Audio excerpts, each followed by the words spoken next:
Okay, review tayo. Unit po ni Sir Dennis. Sir Dennis ng Maynila, sir. Welcome. Welcome to 5th generation hobby shop. Okay, 708 Win Gun Revolver na color black. 2.5 inches barrel. 2.5 inches yung haba ng kanyang barrel. Snub nose revolver CO2 powered. So, bali ito po yung kanya CO2. May kasama na siyang CO2. 5 pirasong CO2. 0.28 grams, 3,000 shots na steel, na plastic BBs. Plastic BBs po ito, no?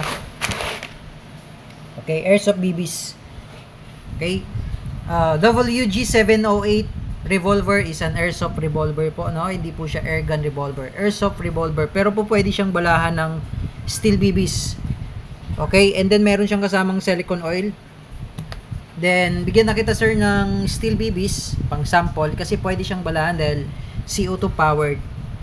Pag CO2 kasi malakas compare sa green gas. So, pwede siyang balahan ng steel BBs. Okay, so mamaya din itetest natin using the steel BBs. Itetest natin mamaya sa bote. Okay, tingnan natin kung ano yung magiging impact. Okay. Again, shout out po kay Sir Dennis sa Maynila. Unit nyo, sir, Win Gun 708 Airsoft Revolver. Again, this is not an airgun revolver. This is an airsoft revolver. Win Gun, WG, ibig sabihin po, Win Gun, WG708. 2.5 inches barrel. Okay, made in Taiwan po siya. Ayan. Okay, so tingnan po natin yung mga kasama ng ating revolver.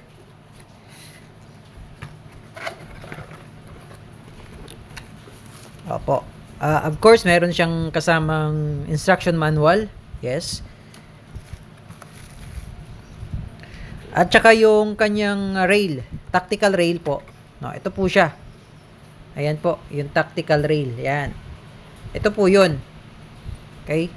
Yan po ay para sa mga red dot sight, optics, mga accessories po.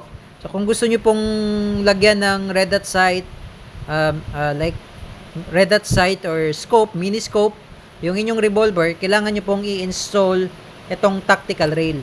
Ito po yun, may kasama siyang tactical rail at yung kanyang speed loader para doon sa shell. Yung sa shell BB cartridge. Okay? So, yung sa tactical rail naman, yan, parang ganyan sa sir, naka-install siya.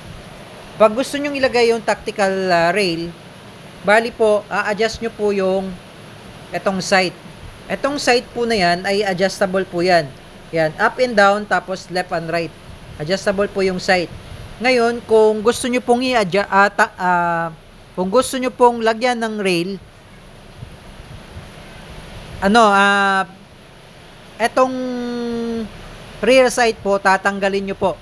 Tatanggalin nyo po yung rear sight, then meron po siyang pin dyan. Ayan. Ayan. Uhugutin nyo po yan para ma-remove yung rear sight. Tsaka nyo po i-insert dito sa rail, dito sa may rail, yung railing. Para malagyan nyo ng red dot sight. Kung gusto nyo lagyan ng red dot sight. Okay?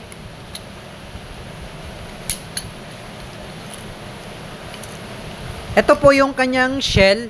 Dito po nilalagay yung BBs. Plastic BBs or steel BBs. So, bali meron tayo ditong steel BBs. Pero bibigyan lang kita, sir, ng mga ilang piraso para pang sample ng inyong revolver. So, ito po yung steel BBs. Ito po ay 6mm steel BBs.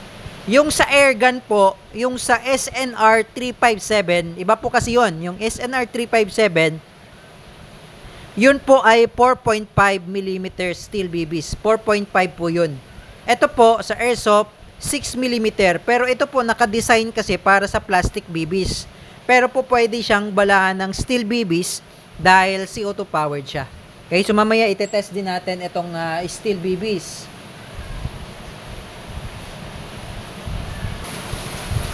Okay, so sa ngayon, bago natin i-test, yan, ipo-focus lang natin sa camera yung revolver. So again, yun po, sir, adjustable yung kanyang sight. Ayan, up and down, tapos sa gilid naman, yan yung left and right. So yung left and right, yun po yung windage. Yung up and down, yun po yung elevation. Itong revolver natin ay single and double action revolver. Single and double action po siya. And then meron po siyang safety. Pag isi-safe nyo po, lagay nyo lang po dyan sa S. Push mo lang backward. Safe po yan. Yan, di po siya makakalabit. Pag gusto nyo naman pong i-open yung pinaka-rotary niya, push nyo lang yan forward, tapos tulak mo lang yung bola. Ayan. Tapos ngayon, lalagyan natin siya ng bala. Okay, so ang gagamitin natin muna yung plastic BBs. Okay, kasi susubukan natin sa chronograph kung ilang EPS using the 0.20 grams plastic BBs. Okay, so alam naman po natin na kapag airsoft, ang bala po ay plastic BBs. Pero yun nga po, pwede siyang balahan ng steel BBs dahil CO2 powered siya. Ito yung steel BBs po yan. Okay, steel BBs, ito po yung plastic BBs. So ang gagamitin muna natin ngayon ay yung plastic BBs para sa chronograph testing. Okay, dito po siya lalagay. Plastic BBs. Okay, Wingun 708 is an airsoft revolver, hindi po siya airgun revolver. So magkaiba po 'yon, yung airgun at yung airsoft. Okay? So parang naging airgun na rin siya dahil binabalaan natin siya ng steel BBs. Pero sa manufacturer, still it's an airsoft kasi Wingun airsoft revolver po siya. Okay, so lagyan natin siya ng 6 shots. And then ito po yung lagayan ng CO2. So before nyo po lagyan ng before po kayo paso yung silicone oil. Before nyo po lagyan ng CO2, hindi yung isa, yung patak.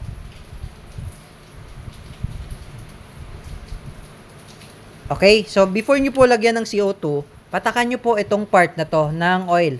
So kasi importante po diyan, kailangan lubricated po. Ayan, yan yung part na yan. Patakan nyo po yan ng oil kasi kailangan lubricated po din, may mga o-ring yan. Then the other part, ito may valve yan, papatakan nyo palagi yan ng silicone oil kasi kailangan lubricated po yung mga rubber or yung mga o-ring na nandyan. Okay, so lagyan natin siya ng CO2. Sa paglalagay ng CO2, kailangan po mabilis yung pagpihit. Yan. Then, saktong higpit lang po. Okay? So, wag nyo lang siya, sure, patagalin. Wag nyo lang po patagalin yung CO2 ng, sabihin na nating, mga 1 linggo or 1 week. Kasi, maghahanap po yan ng labasan. Lalabas po yung CO2 niyan eh. Magkakaroon tayo ng premature leak pag talagang ini-stack natin siya ng matagal. As much as possible, kailangan maubos natin yung CO2 na yan as much as possible nga, kailangan maubos ka agad. Huwag nyo lang siyang patagalin ng sobrang tagal talaga na nakastack lang siya dyan kasi magugulat kayo, nakastack lang siya dyan, lagay nyo, tapos after a week, wala nang lamang CO2. Kasi nga, nag-evaporate ni CO2. Lumalabas kasi yun naghahanap ng singawan ng labasan.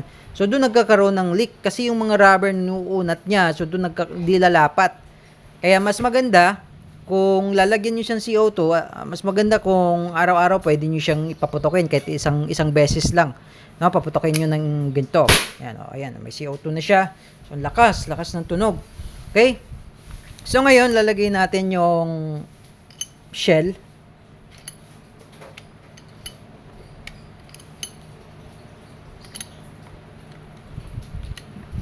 Ayan po. So, 6 shots po yan. So, ang gamit ko po ngayon ay yung plastic BBs muna. Okay, mamaya natin tetestingin naman sa steel BBs. Okay, so ngayon, susukatin natin kung ilang EPS po itong ating revolver using the airsoft BBs 0.20 grams. Okay, so again, this is a single and double action. So, single action. Okay, teka lang, nalobat yung aking chronograph. Okay, so sinaksak ko lang yung aking chronograph para hindi malobat. Okay, so ngayon, dito natin makikita kung ilang EPS. Okay, dito natin makikita sa cellphone kung ilang, kasi Bluetooth po yan eh. So, malalaman natin kung ilang EPS using the 0.20 grams. Okay, 0.20 grams plastic BBs. Okay, So, yun po kasi yung standard na ginagamit natin panukat ng ating chronograph. Okay? So, ngayon ang gagamitin natin ay single action. Yan, single action po. Okay? Firing.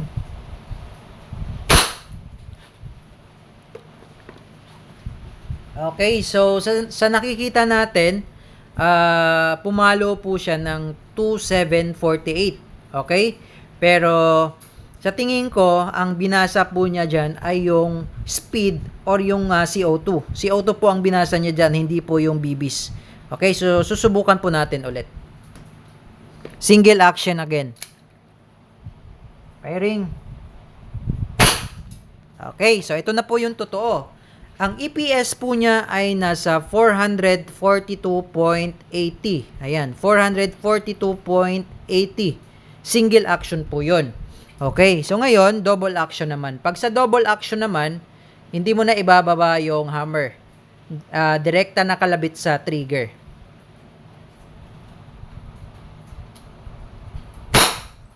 Okay, sa double action, that's 501.8. 501.8. Okay? Double action again. Okay, sa tingin ko nag-error ulit siya kasi pumalo siya sa 3,279. Ulitin natin ulit. Ilan na ba tayo? 4 na. Okay. Okay, 480.8. 480.8. Okay? And then the last one yung single action.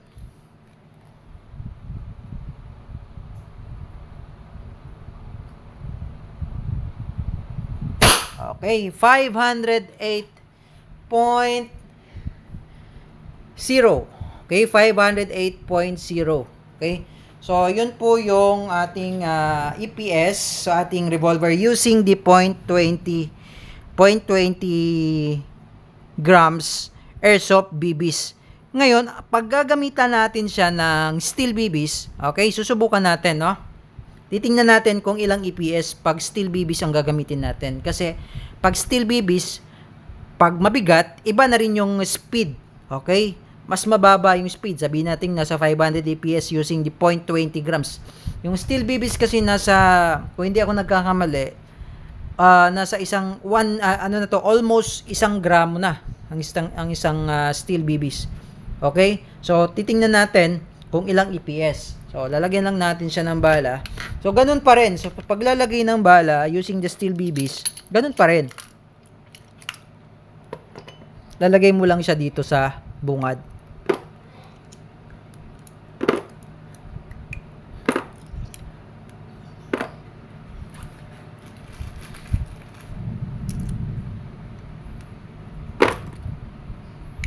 Okay, 6 shots. Okay, so titingnan lang natin kung ilang EPS. Kasi I'm sure bababa ang EPS niya kasi mas mabigat po ang steel BBs compared sa 0.20 grams. Okay, so tingnan natin ang single action and double action.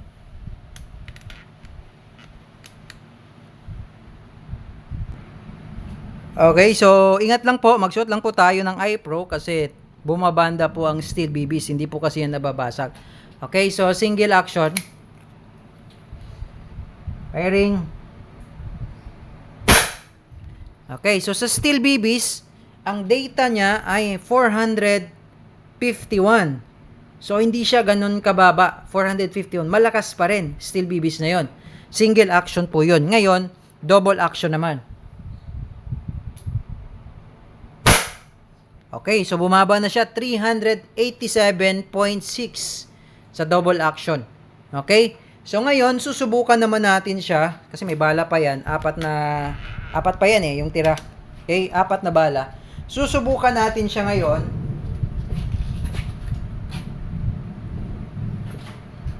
Dito sa bote. Okay? So titingnan natin kung ano ang magiging result. Okay? Okay, Sir Dennis ng Maynila. Sir, this is your Wingun 708 Airsoft Revolver. So, pero loaded siya ng steel BBs. So, steel BBs po yung nakakarga dyan sa ating shell cartridge. Okay, so susubukan natin ngayon doon sa bote na yan, kung ano yung magiging result. So, I'm about 2 meters away from the target. Then, gagamitin natin single action. Okay? Okay, so Sir Dennis ng Maynila, your Wingun 708 Airsoft Revolver, firing. Okay, in one shot. Okay, so in one shot, sir, tingnan natin yung bote. In one shot, durog. Okay, durog yung bote. Okay, isang putok lang po yun. So talagang malakas po si Wingun 708 Revolver.